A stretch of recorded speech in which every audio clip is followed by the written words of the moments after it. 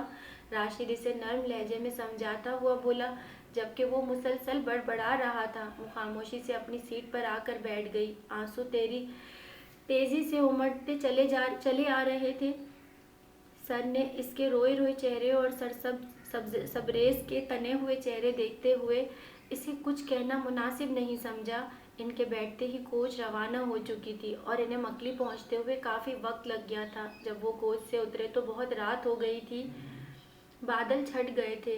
نیلے آکاش پر تاروں کی جھرمٹ میں چاند پوری آب و تاب سے چاندنی بکھیر رہا تھا۔ اب یہاں رکنا فضول ہے، تاریکی میں بچے کہاں گھوم پھر سکیں گے؟ میڈم سائرہ دیگر اساتذہ سے مخاطب ہوئیں۔ واپس چلتے ہیں، بہت رات ہو چکی ہے میڈم، اس وقت سفر کرنا مناسب نہیں ہے۔ آج کل جو ماحول میں کرپشن ہے اس سے سب ہی واقف ہیں۔ یہاں سے شہر تک کا راستہ تمام ویران پڑا رہتا ہے۔ بہتر یہی ہے کہ ہم کوئی خطرہ مول لیے بغیر آج رات یہیں قیام کر لیں۔ صبح ہوتے ہی ہم روانہ ہو جائیں گے۔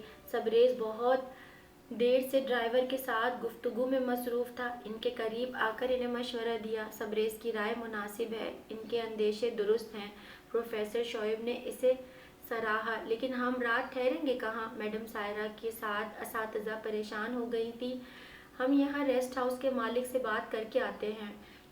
سبریز اور سر غوری وہاں سے چلے گئے۔ وہ سب ابھی کھانا کھا کر فارغ ہوئے تھے۔ چائے کا دور چل رہا تھا۔ ریسٹ ہاؤس کے بڑے سے کمرے میں 2 دریاں بچھا کر بیٹھے چائے پیتے ہوئے چھیڑ چھاڑ میں مصروف تھے۔ ریما سعدیہ کو کومل ہوشیاری سے، سونا، جو کمرہ تم کو ملا ہے اس کا پچھلا دروازہ عین قبرستان کے اندر کھلتا ہے، بلکہ 4 قبریں تو دیوار کے ساتھ ہی بنی ہوئی ہیں۔ ہو سکتا ہے مردے اپنے نئے پڑوسیوں کو ویلکم کہنے کے لیے رابطہ قائم کریں۔ راشد انہیں چھیڑتے ہوئے بولا، سر دیکھیے یہ ہمیں ڈرا رہا ہے۔ کومل سہمی ہوئی آواز میں بولی، ریسٹ ہاؤس مکلی کے قبرستان کے اندر ہی بنا ہوا تھا اور یہاں رات بسر کرنے کے خیال سے ہی لڑکیاں خوف زدہ تھیں۔ بیٹا ڈرتی کیوں ہیں آپ لوگ؟ انسان خطرناک ہوتے ہیں، مردے تو بے جان ہوتے ہیں۔ وہ مسکراتے ہوئے بولے، چلو بچوں بہت ٹائم ہو چکا ہے، اب سونے کی تیاری کرو۔ وہ جلدی چائے پی کر کھڑے ہو گئے۔ ایک کمرے میں لڑکیاں دیگر اساتذہ تھیں اور ایک کمرے میں لڑکے اور پروفیسرز تھے۔ ریما سعدیہ اور دوسری لڑکیاں تو بستروں پر لیٹتے ہی سو گئی تھیں۔ سندل وضو کر کے نماز پڑھنے کھڑی ہو گئی تھی۔ اس کے والد اصفہان صاحب اس سے بے تحاشا محبت کرتے تھے، مگر نماز روزے کی معمولی سی بھی کوتاہی برداشت نہیں کرتے تھے۔ یہی وجہ تھی کہ وہ ایک نماز بھی قضا نہیں کرتی تھی۔ آج تو صاف جگہ نہ ملنے کی وجہ سے اس کی 3 نمازیں قضا ہو گئی تھیں، جس کا اسے بہت افسوس ہو رہا تھا۔ وہ کپڑے بدل کر نماز پڑھنے کھڑی ہو گئی تھی۔ وہ نماز سے فارغ ہو کر اپنے بستر پر آ گئی۔ بہت دیر کے باوجود نیند اس کی آنکھوں سے کوسوں دور تھی۔ وہ اکتا کر اٹھ گئی۔ اس نے کھڑکی کھولی۔ تازہ ہوا کا جھونکا اس کے چہرے سے ٹکرایا تو وہ فریش ہو گئی۔ اس نے دلچسپی سے باہر نگاہ دوڑائی۔ ستاروں کی روشنی اور چاند کی چاندنی ہر سمت پھیلی ہوئی تھی۔ ماحول دلکش، حسین و خوابناک لگا اسے۔ وہ آہستگی سے دروازہ کھول کر باہر آ گئی۔ ہر سو پھیلے ہوئے کھنڈرات چاندنی میں عجیب پراسرار لگ رہے تھے۔ تھوڑے فاصلوں پر بنی چھوٹی بڑی قبریں ویران پڑی تھیں۔ الیکٹرک کھمبوں پر لگے مرکری بلبوں کی روشنی ناکافی تھی۔ وہ بغیر کسی خوف و دہشت کے اس خاموش بستی کی چاند رات کا نظارہ کر رہی تھی۔ ذہن پر چھایا جمود و غبار صاف ہو گیا تھا۔ وہ نہایت اطمینان سے بساط سی ٹہلتی ہوئی اپنی سوچوں میں اتنی مگن تھی کہ کسی نے اچانک اس کے کندھے پر ہاتھ رکھ دیا۔ سبریز کھڑکی بند کر کے لیٹنا ہی چاہتا تھا کہ سامنے اس کی نظر پڑی۔ چاندنی میں اس کا سراپا نمایاں ہو رہا تھا۔ سفید لباس میں ٹہلتا ہوا وجود اسے چونکا گیا۔ بھوت چڑیل پر وہ انعتقاد نہیں رکھتا تھا۔ پھر وہ کون ہے؟ لڑکی کوئی بھی اتنی بہادر نہیں ہو سکتی جو ایسی جگہ پر رات کو چہل قدمی کرے۔ چلو کون ہے؟ آگے چل کر دیکھنا چاہیے۔ وہ خود سے مخاطب ہوا اور دروازہ کھول کر باہر آ گیا۔ سب بے خبر سو رہے تھے، قبل اس کے سندل کے منہ سے چیخ نکلتی ایک مضبوط ہاتھ نے اس کے کھلے منہ کو بند کر دیا۔ اپنی پھٹی پھٹی آنکھوں سے اس نے دیکھا تو جان میں جان آئی۔ سبریز آپ، وہ اپنی لڑکھڑاتی زبان پر قابو پا کر بولی۔ وہ اس کی طرف حیرت اور بے یقینی سے دیکھ رہا تھا، اس کے چہرے پر الجھن کے آثار تھے۔ سبریز پریشان آنکھیں اس پہ جمائی ہوئی تھی۔ ابھی آپ میرا ہارٹ فیل کرواتے کیا؟ ضرورت تھی اس طرح ڈرانے کی؟ وہ خشک لہجے میں بولی۔ مجھے یقین کر لینے دو، یہ واقعی آپ ہیں۔ کیا مطلب؟ کیا میں کوئی چڑیل نظر آ رہی ہوں؟ واقعی یہ آپ ہیں۔ چڑیل آپ جیسی بدصورت بد مزاج نہیں ہوتی۔ وہ سکون سے بولا۔ کبھی اپنی شکل بھی آئینے میں دیکھ لیا کریں۔ وہ منہ بنا کر بولی۔ فضول بحث ختم کرو، یہ بتاؤ یہاں کس کی اجازت سے آئی ہو؟ اس کے چہرے پر کرختگی چھا گئی۔ مجھے کسی کی اجازت کی ضرورت نہیں ہے، اپنی مرضی سے آئی ہوں میں یہاں۔ وہ اسی لہجے میں بولی۔ اب تمہاری خیریت اسی میں ہے، شرافت سے یہاں سے چلی جاؤ ورنہ تمہارا گلا دبا کر یہیں کسی قبر میں دفن کر دوں گا۔ مجھے لڑکیوں کی بے جان آزادی و خود مختاری قطعی پسند نہیں ہے۔ وہ اطمینان سے ٹہلتے دیکھ کر زہریلے لہجے میں بولا۔ میں اپنی مرضی سے آئی تھی اور اپنی مرضی سے جاؤں گی، کسی کے فضول روب و دھونس میں آنے والی نہیں ہوں۔ ایسے نہیں مانو گی؟ ڈیٹوں کی اعلیٰ اقسام سے جو تعلق رکھتی ہو وہ اس کے ڈیٹوں کی اعلیٰ اقسام سے جو تعلق رکھتی ہو وہ اس کی ہر دھرمی و ضد دیکھ کر جھنجھلا گیا تھا۔ وہ ایسے بیٹھی تھی جیسے اس کی موجودگی سے لا علم ہو، اور وہ تپ اٹھا تھا۔ کھڑی ہو۔ وہ اسے دونوں بازوؤں سے پکڑ کر کھڑا کرتا ہوا بولا۔ چھوڑیں مجھے۔ اس کی انگلیاں آئینی سلاخوں کی طرح اس کے بازوؤں میں گڑی ہوئی تھیں۔ یہی چاہتی تھی تم تو یہی صحیح۔ وہ اسے اپنے بازو سے پکڑ کر گھسیٹتا ہوا اس کے کمرے تک لے گیا۔ کھلے ہوئے دروازے سے اس کو گیند کی مانند اندر اچھال کر باہر سے کنڈی لگا دی اور اپنے کمرے تک آ گیا۔ اندر آ کر اس نے سکون کا سانس لیا،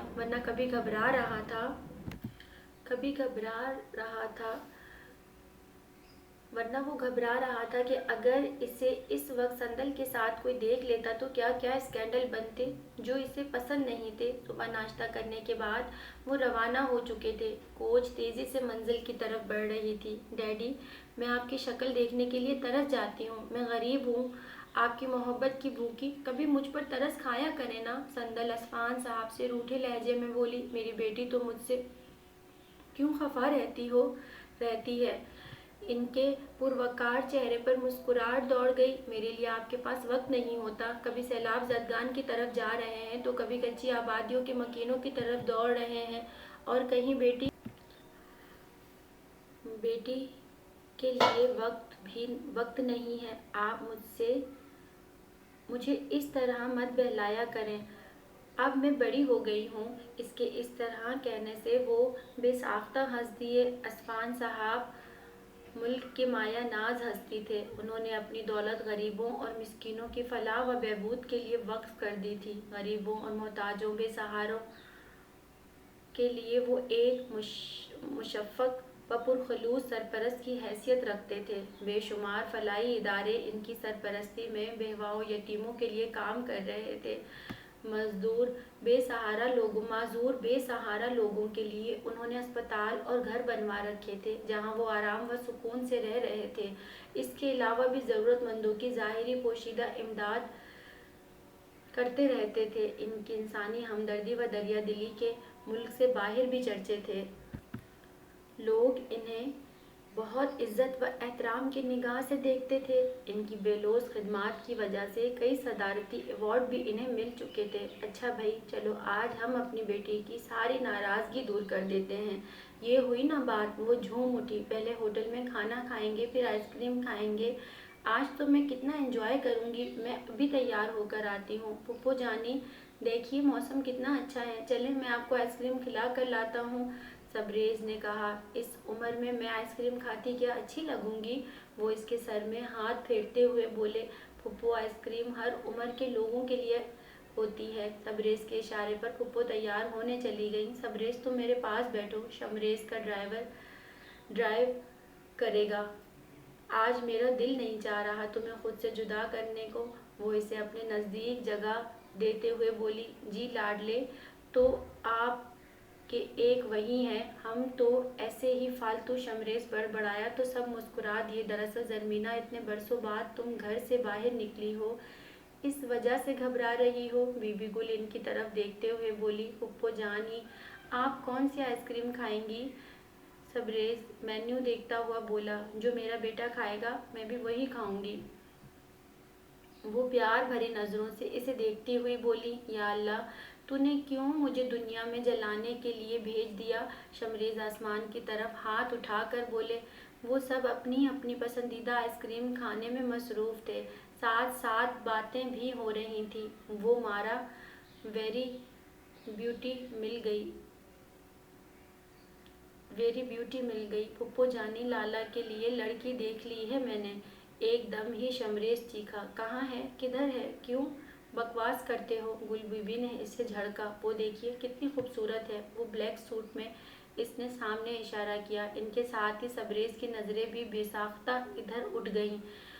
اس نے ٹھنڈی سانس لی۔ ملک کی نامور شخصیت کے ساتھ وہ بلا شبہ سندل ہی تھی جو ان کے ساتھ ہنستی ہوئی کار میں بیٹھ رہی تھی۔ صفحان اچانک پھپھو جانی کے منہ سے سہمی ہوئی آواز نکلی۔ سبریز نے ان کی طرف دیکھا۔ ان کی طبیعت بگڑ رہی تھی۔ وہ خوف زدہ سہمی ہوئی نظروں سے اسے دیکھ رہی تھی۔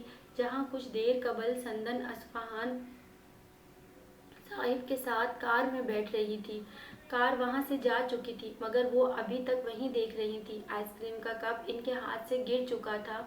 وہ بری طرح کانپ رہی تھیں۔ ان کی پھیلی ہوئی خوف زدہ آنکھوں میں دنیا جہان کی وحشت، اجنبیت ابھر آئی تھی۔ پھپھو جانی کیا ہوا؟ وہ ان کے قریب آ کر بولا۔ نہیں، میرے قریب مت آؤ، چلے جاؤ یہاں سے، جاؤ، مت آؤ میرے قریب، بچاؤ بچاؤ۔ وہ ہوش و حواس سے بیگانہ چیخ رہی تھیں۔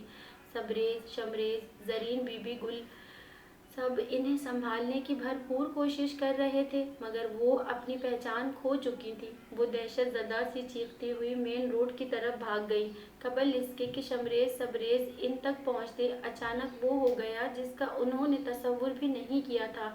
سامنے سے آتے تیز رفتار ٹرک سے وہ ٹکرائیں اور ان چاروں کی چیخ سے بلند زرمینا کی چیخ تھی۔ وقت تھم گیا۔ ہر طرف خاموشی چھا گئی۔ ہر دکھ درد سے آزاد آخر ان کے بے جان جسم سڑک پر پڑا تھا۔ ہر دکھ درد سے آزاد آخر ان کا بے جان جسم سڑک پر پڑا تھا، اپنے ہی خون میں نہایا ہوا۔ بیٹا، جانے والوں کو بھلا بلانا پڑتا ہے، اتنا سوگ نہیں مناتے، تکلیف ہوتی ہے ان کی روح کو۔ بی بی گل کمرے کی لائٹ آن کرتے ہوئے سبریز سے بولی۔ اس کی حالت دیکھ کر ان کا دل کٹ کر رہ گیا۔ میلے کپڑوں میں بڑھتی ہوئی شیپ، الجھے بال پیشانی پر بکھرے ہوئے تھے، آنکھیں سرخ انگارہ ہو رہی تھیں۔ چلو بیٹا، منہ ہاتھ دھو کر کھانا کھا لو۔ کب تک اس طرح رہو گے؟ چاند صبر کرنا اچھی بات ہے۔ میں جانتی ہوں زرمینا تمہیں مجھ سے زیادہ پیاری و عزیز تھی، اب تم ایسے رہو گے تو اس کی روح کتنی بے چین ہوگی۔ وہ اسے سمجھاتے ہوئے بولی۔ ماں، ان کو اس دنیا میں سوائے ذہنی اذیت و محرومیت کے ملا ہی کیا ہے؟ اور جب موت ملی بھی تو اتنی اذیت ناک جن لوگوں کے لیے دنیا میں جگہ نہیں ہوتی، خدا انہیں کیوں بھیج دیتا ہے؟ بیٹا، اللہ اپنے ان بندوں کا امتحان بھی تو لیتا ہے۔